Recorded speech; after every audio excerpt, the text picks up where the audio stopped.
Hi, my name is Catherine Lane, and I'm going to be doing a presentation on the Temple Jupiter Optimus Maximus and the Jefferson Memorial. The Temple of Jupiter Optimus Maximus, or the JOM, was constructed in devotion to the god Jupiter, the Roman equivalent of Zeus. The temple was the citadel of all nations, according to Cicero, and many foreign nations would come by the temple and pay their respects, this being an acknowledgement of Rome's power and status. Jupiter was also the most powerful and respected god in Roman culture, and his temple was located on top of a hill overlooking Rome. It was believed that he was the protector of the state, and many times having treaties and alliances drafts being left inside his temple as a sacrifice.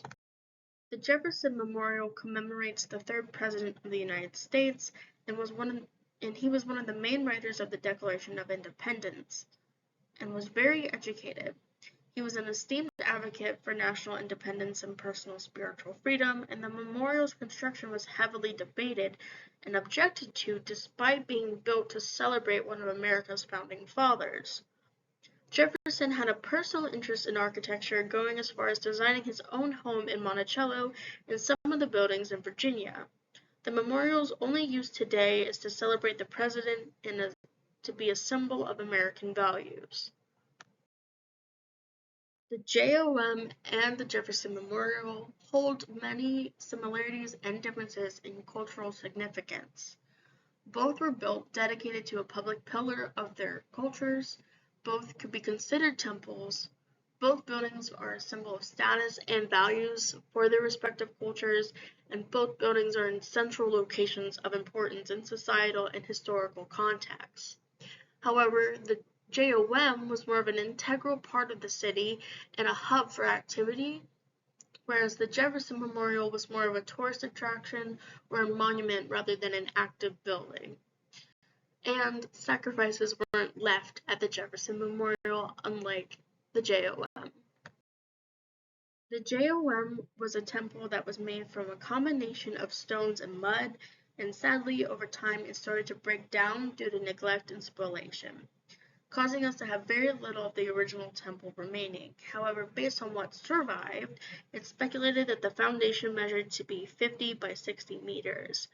The architecture is still greatly debated by scholars, however, its size and scale are unanimously agreed upon to be the reason for its powerful status, and that it was designed in the Etruscan style. It has a great flight of stairs leading up to its main entrance, and even having impressive columns around the building. Its main feature was how it's parted into 3 sections or chambers, each being dedicated to a particular god: Jupiter, Juno, and Minerva. In the earliest version of the temple, it featured terracotta elements along with a large statue of Jupiter driving a 4-horse chariot.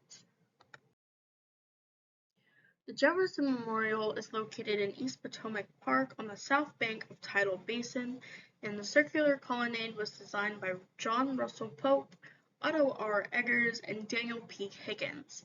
It drew inspiration from many places, including Greco-Roman architecture, which is evident in the stylistic dome and columns of the memorial. It also took inspiration from the University of Virginia, which Jefferson himself designed in part. There is a large figure of Jefferson located at the memorial, along with a quotation from him etched into the side of the dome. The quote reading, "I have sworn upon the altar of God eternal hostility against every form of tyranny over the mind of man." The JOM and Jefferson Memorial hold many architectural similarities and many architectural differences.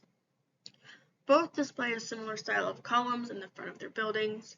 Both have a grand staircase leading up to their main entrances, and both have a large statue depicting their subject to whom they're devoted to. However, the JOM is arguably larger than the Jefferson Memorial and has a more of a square or rectangular shape overall. And the Jefferson Memorial is essentially a rotunda with a rectangular entrance right after the stairs. The Jefferson Memorial also has more of a neoclassical style than a typical traditional classical style. Overall, the Temple, Jupiter Optimus Maximus, and the Jefferson Memorial hold many striking similarities, along with vast differences. The architecture of the memorial takes inspiration from its predecessor, and they both hold similar cultural weight, along with physical similarities.